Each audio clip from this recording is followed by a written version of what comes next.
my top 5 favorite comic book artists. Let's get into it.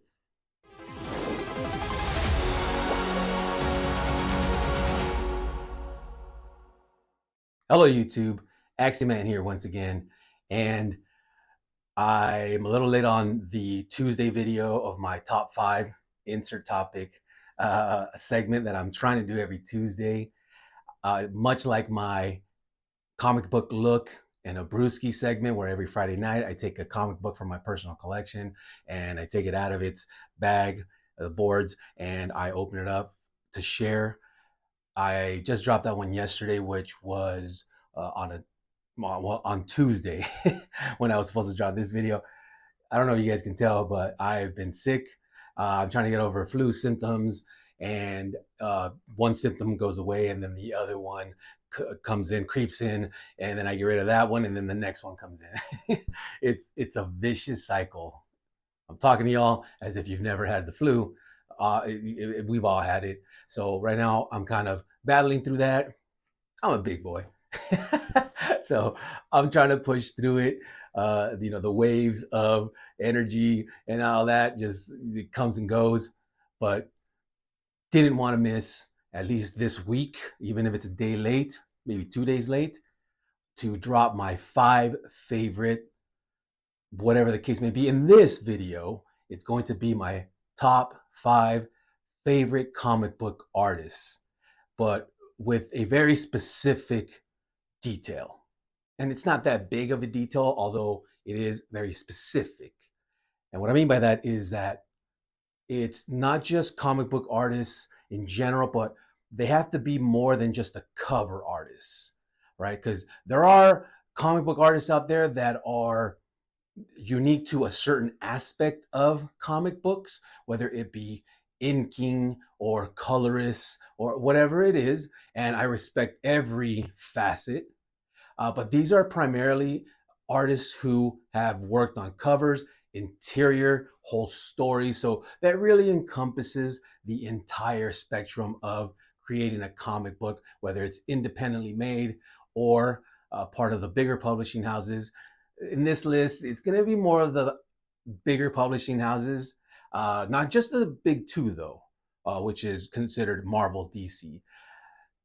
But why am I beating around the bush, right? Let's get into my top 5 comic book artists of all time. As always, these are in no particular order. They are just my top 5. So I will start with number 1. But before I do, I will say this. These lists are difficult, which is why I specifically chose top 5 only. I could easily do videos about my top 10, my top 20, 25. The reason I didn't want to go that route, and it's not to say that people that do lists, YouTubers that have these lists, that there's something, oh, no, it shouldn't be done that way. Quite the opposite. I specifically chose only 5 because it's much more difficult, right? It makes it harder to choose. And that's part of the fun, in my opinion. It's part of the fun because you know you're leaving someone out that you want to include, or something out, depending on the topic at hand. You know you're leaving all kinds of goodness out of the conversation, and that's kind of the point. Let me know in the comment section what your 5 favorite are. That's kind of the point here. I love reading the comments. I love reading your list that were not included in mine, whether it be favorite type of movie, favorite kind of this, in this case, favorite comic book artist. But I've delayed long enough. Number one on the list is Greg Capullo. Love me some Greg Capullo artwork. When I got back into reading just comic books in general, I went to my local comic shop at the time. It was in the city of Orange, California. And I went straight to the clerk and said, hey, I'm trying to get back into, I read comics. I went to the Army, didn't really read there, but I came back, and it's even then quite a few years. What should I get into? At the time, Marvel had just launched their new Ultimate Universe, and DC had launched their New 52. So the guy at the counter, the clerk, told me to pick up Ultimate Spider-Man and Court of Owls, Batman New 52. That's when I was introduced to the great Greg Capullo, fell in love with the artwork. Let me pinpoint something here, ladies and gents. You might feel the same way, you might not. That's okay. My opinion is that if you enjoy the artwork, then the story is that much better. Doesn't always follow that formula. There are stories out there that it's beautiful artwork, and then you're reading the story and you're like, what? That does happen. But it's not outside of the realm of this is true to say that artwork can affect the way you intake a story. That's just my opinion. At least it does pertain to me. So when it comes to Greg Capullo, I automatically got into the story. Needless to say, the story is amazing. Batman, the Court of Owls became canon in the best way possible. Badass story, but more importantly, badass artwork. I mean, the guy just nails it. Quick little history on Greg Capullo. He actually did get his big break, if you will, with Spawn, with Todd McFarlane, specifically issue number 16. I have that issue in my collection too. I went on a little bit of a Greg Capullo buying run when I started really falling in love with his artwork. But let's go on to the next one. Number 2 on my list is Sean Gordon Murphy. To follow along with my number 1 on the list, another artist that I found through Batman comics. I didn't know who Sean Gordon Murphy is, and I haven't really been following him that long. That said, I've met him more times than some of the other big time artists out there. That's not to say anything bad about the other artists. I mean, they have the popularity and it's much more difficult to get access to them, whether it's autographs, just meet and greet, for a reason. You know, they have the reputation. They put in the work, but with that also comes trying to, get in those lines, hours sometimes it takes to get. So Sean Gordon Murphy right now is so accessible. I met him again at San Diego Comic-Con earlier this year in July. I mean, I just went straight up to the booth. I bought a set of Teenage Mutant Ninja Turtles single 5x7 artwork cards that he made. I have them framed here in the recording studio. If you watch my room tour, they do come out in my Teenage Mutant Ninja Turtle section. But what he's most known for is Batman White Knight. Similar to what I said earlier, ladies and gents. I saw the art, and even when the artwork doesn't necessarily justify the storytelling and vice versa, right? Because the story can be great and you may not like the artwork, so that does work in reverse as well. There is something to be said that just eye candy, right? Something just draws you to the book. Maybe you would have never have picked it up if it wasn't for the initial artwork that you saw on the cover when you were walking and checking out all the different comic books, the variety of options that are out there. So there is that aspect of this whole thing. Sean Gordon Murphy, just boom. I was like, whoa, this looks good. Like I dug the artwork. It was, so I picked up the book, started reading just like Batman Court of Owls, Batman White Knight. Great story. Awesome story. In collaboration with Matt Hollingsworth, I mean, you could put it up there with the Greg Capullo and Scott Snyder dynamic duo, Batman reference. Hey, when the shoe fits. So now we have another team. But if you haven't read the White Knight series, just go take a look at it for the artwork alone. Sean Gordon Murphy is the man. And more importantly, I guess depends on you, he's the coolest dude ever. So is Greg Capullo, for that matter. But this guy's Sean Gordon Murphy, he's the nicest guy.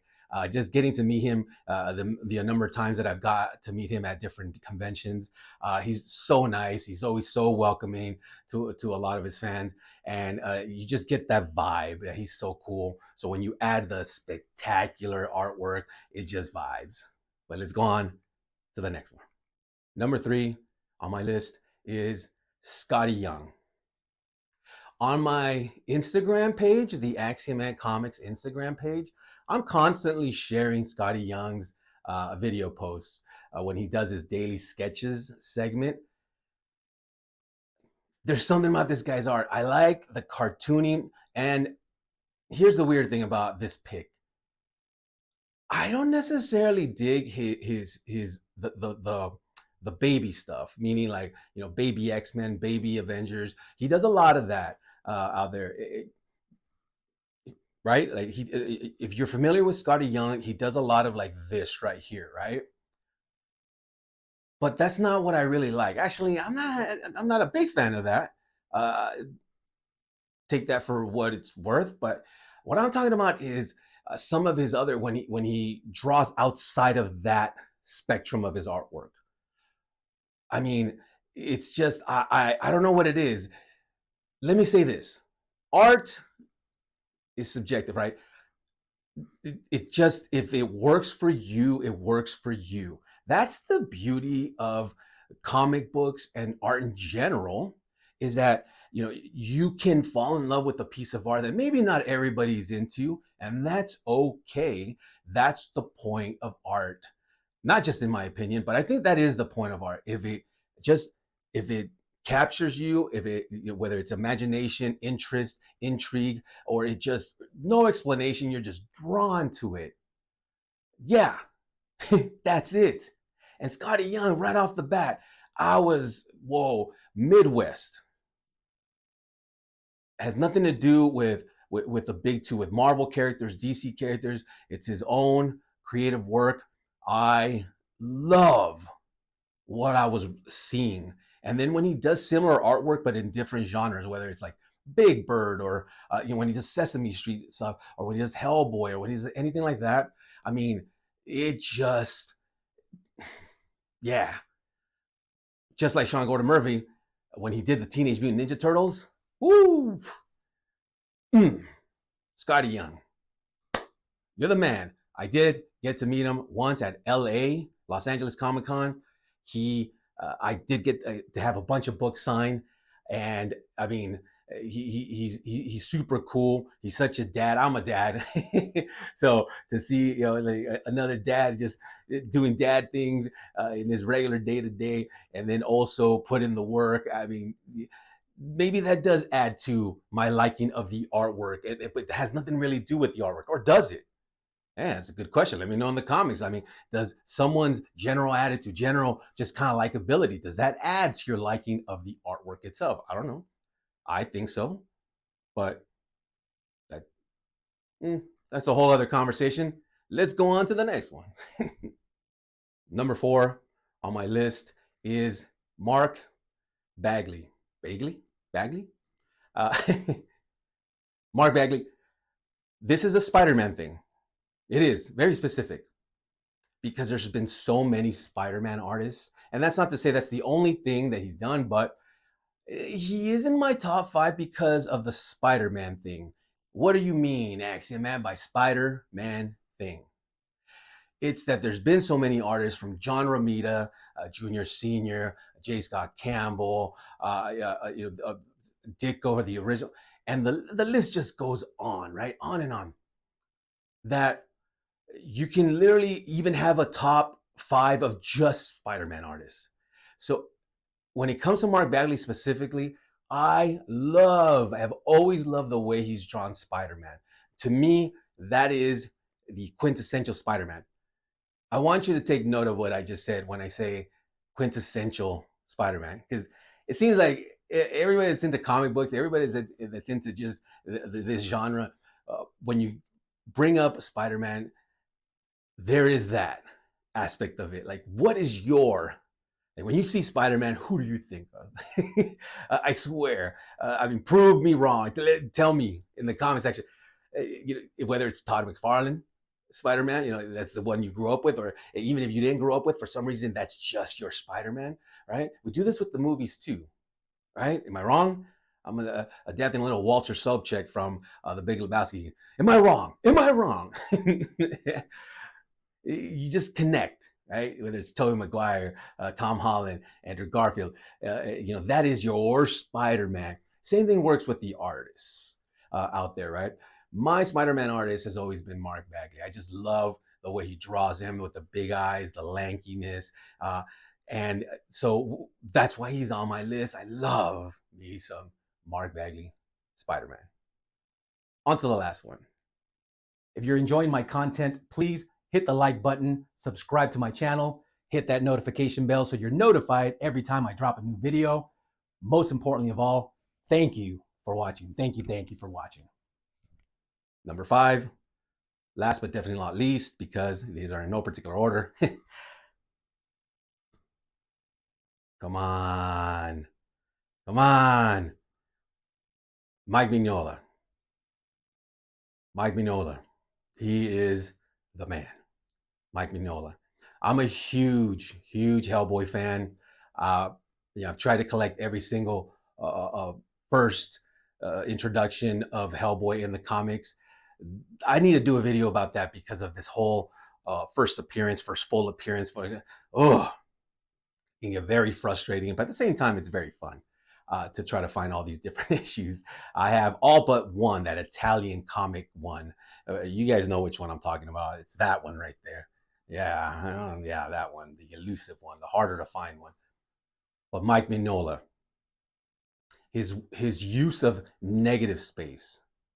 He's been asked by artist aficionados, by scholars, I guess, if you will, people smarter than most of us, very on an intellectual level, like, so what made you think of like the shadows? And then his answer is so awesome. It's so just down to earth, and it's such a just real thing to say. He's like, yeah, it's because I can't really draw that well, and I'm just kind of lazy, so I just drew a bunch of black to accentuate the rest of the drawing. Genius. Like, why are you gonna gaslight the comic book community, the interviewer? Yeah, just tell the truth. Just tell the truth, and I love him even more for that. But the artwork itself, hey, I said it earlier in the video, when it just hits the eyeballs, the brain, the heart, the soul, and there's just something about that you just connect. And Mike Mignola was like that with me. When I first saw Hellboy, I was like, well, this looks different. This looks very different. I know you guys are going to say I didn't include Jim Lee. I don't really do honorable mentions. Well, not really do. I don't. This one should get a lot of comments. I don't know if it will, but maybe I'm just trying to garner comments. No, I'm not really. I do want to hear what you guys think, because I know I left a lot of big ones off of this list. These are my favorite. Mike Mignola is like the opposite of what I saw with Jim Lee. Jim Lee is just, his artwork is beautiful. Well, then why is he not on your list? I'm trying to make a point here, ladies and gents. So in contrast with Mike Mignola's artwork, you could argue that, like, wait, how can you like this and not that? Again, I've said it quite a few times at this point in this video. If it just gets a hold of you, it just does, right? So that's what it is. It has nothing to do with beauty, with style, with intricacies. It's just like, it's haunting. It's the as I mentioned, the shadows, the lack of color, the lack of just less is more. That statement should have Mike Mignola's face on there with Hellboy right next to him. The less is more. I love me some Hellboy. And any world that Mike Mignola creates in his style, in his artistic style, I'm on board. But that was my list. Top 5, my favorite comic book artists of all time. Which ones are yours? I mean, which ones would you add to your list? Maybe 1 or 2 of mine. I'm sure that there's some, I already mentioned Jim Lee. I'm pretty sure there's some Todd McFarlane. I'm pretty sure there's some J. Scott Campbell guys that are going to be a bit like, insert Lisa Simpson. Well, that is what that's what this whole YouTube thing's about, right? Is to share and engage with the community at large, right? Let me know. Let me know. But that is it for this video. Hey, ladies and gents, as always, collect what you love what you collect. I'll see you guys in the next one.